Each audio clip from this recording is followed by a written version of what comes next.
Medidas de dispersión o variabilidad. Yo soy Esther Morales de la profematemática.com, continuando con la serie de videos de estadística del segundo trimestre en la universidad. En este video entonces veremos otras medidas que nos dan características sobre la muestra o sobre la población y que son importantes para después ver la distribución de probabilidades. Después de esta unidad y antes de ver la distribución de probabilidades debemos ver los conceptos básicos de probabilidad, que probablemente entonces será el próximo video que estaré subiendo. Entonces vamos a ver qué serían las medidas de dispersión. Son valores numéricos que miden la dispersión o variación entre los datos y referente a un punto particular que va a ser la media. Valores pequeños de la medida de dispersión implica que los datos están cerca del promedio, cerca del valor de la media. Y valores grandes de las medidas de dispersión implica que los datos están lejanos del promedio. Menos dispersión, podemos decir que los datos son más homogéneos. Mayor dispersión, menos homogéneos. Lo que es lo mismo que diríamos que menor dispersión, menos heterogéneos. Son menos distintos los valores de los datos que tengamos. A mayor dispersión, más heterogéneos. Mayor dispersión, menos homogéneos, es decir que no son la mayoría no son iguales, son distintos la cantidad de datos que tenemos y son muy distintos.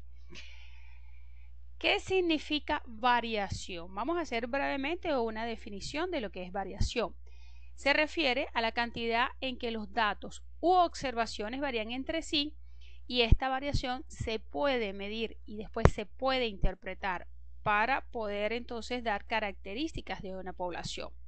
Las principales medidas de dispersión entonces son el rango intercuartil, que lo vimos en los videos anteriores de medidas de orden, desviación estándar, varianza y coeficiente de variación. Comencemos con la definición de rango. Es la diferencia entre el valor máximo y el valor mínimo. No involucra a todos los datos de la muestra, solamente toma dos valores.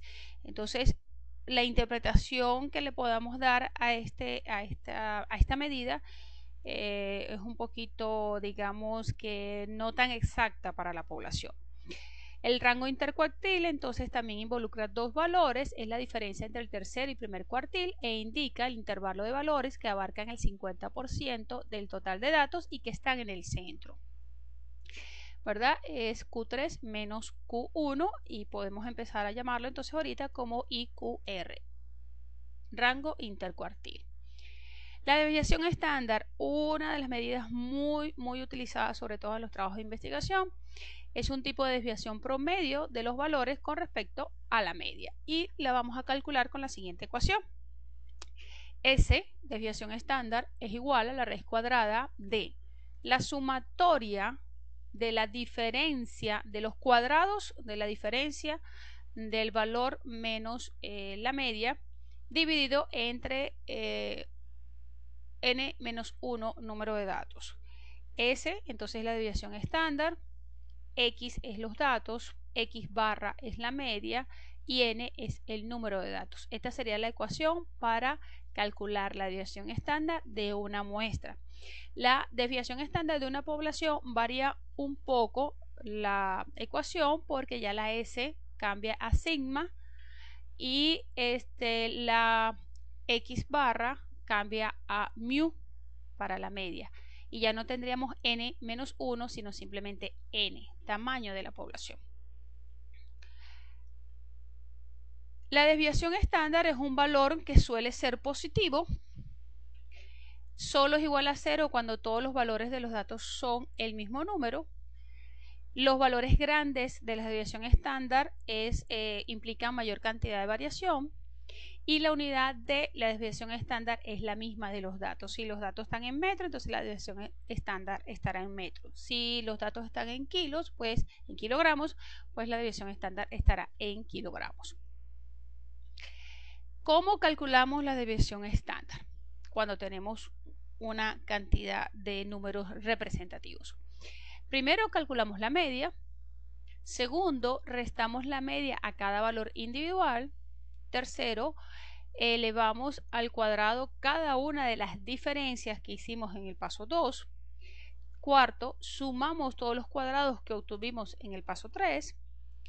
5. Dividimos el resultado anterior entre n-1, calculamos la raíz cuadrada y así obtenemos la desviación estándar. La varianza es el cuadrado de la desviación estándar, es el número que obtenemos antes de sacar la raíz cuadrada.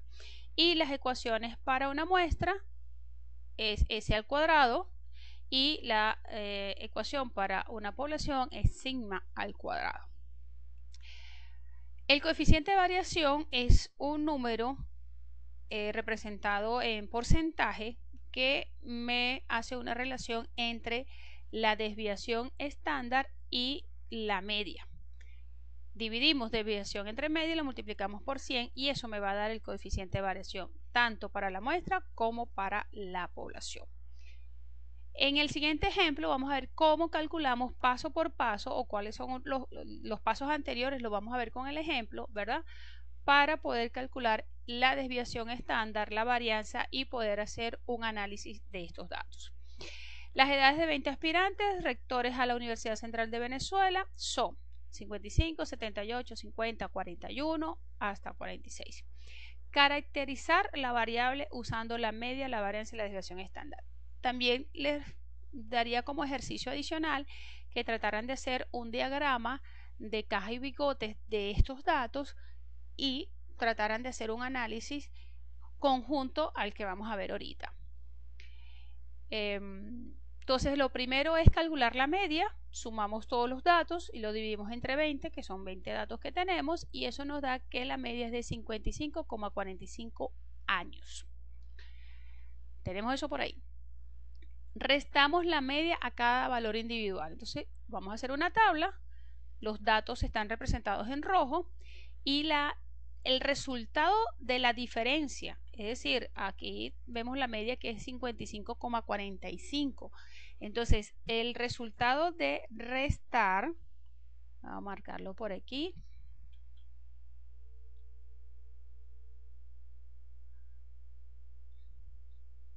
aquí les puse la media. Entonces esto es el resultado, los valores en negro, es el resultado de hacer 55 menos 55,45. Eso se hace con cada uno de los datos. Fíjense que en uno la desviación es mucho mayor que en otros la de menor desviación es este 0,45. En unos es negativo y en otros es positivo.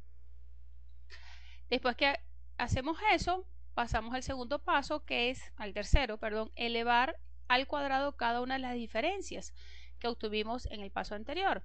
Entonces vemos aquí la tercera fila que coloqué, ¿verdad? De la desviación, el cuadrado de la desviación, aquí está. Entonces fíjense que ahora todos los valores son positivos. Esa es la idea de elevar al cuadrado, tener todos los valores positivos. Sumamos todos los cuadrados, eso da entonces 3.464,95. Dividimos ese resultado entre n-1, tenemos 20 datos, 20 menos 1 va a ser 19 datos. Y a ese resultado le sacamos la raíz cuadrada y nos da que la desviación estándar es de 13,5 años. La varianza es este valor, ¿verdad? Entonces la varianza es, aquí está, es este mismo valor que está aquí, ¿verdad? Dividido entre 19 y tenemos que esta es la varianza. Vamos a analizar entonces estos resultados. Pero antes de analizarlo vamos a calcular un intervalo, lo que llamaremos intervalos de extremos, que se calcula con ecuación, ¿verdad? Esto es un intervalo, tenemos un valor, este es un primer extremo y este es mi segundo extremo de un intervalo. Tenemos la media y tenemos 2 veces la varianza. La media más 2 veces la varianza, ¿verdad? Entonces aquí está, desviación estándar, perdón. Esto es, la varianza es al cuadrado. Esto es 2 veces la desviación estándar, 2 veces la desviación estándar. Entonces 55,45 menos 2 por 13,5, aquí comienza esto es un extremo, este es el extremo y este es otro extremo.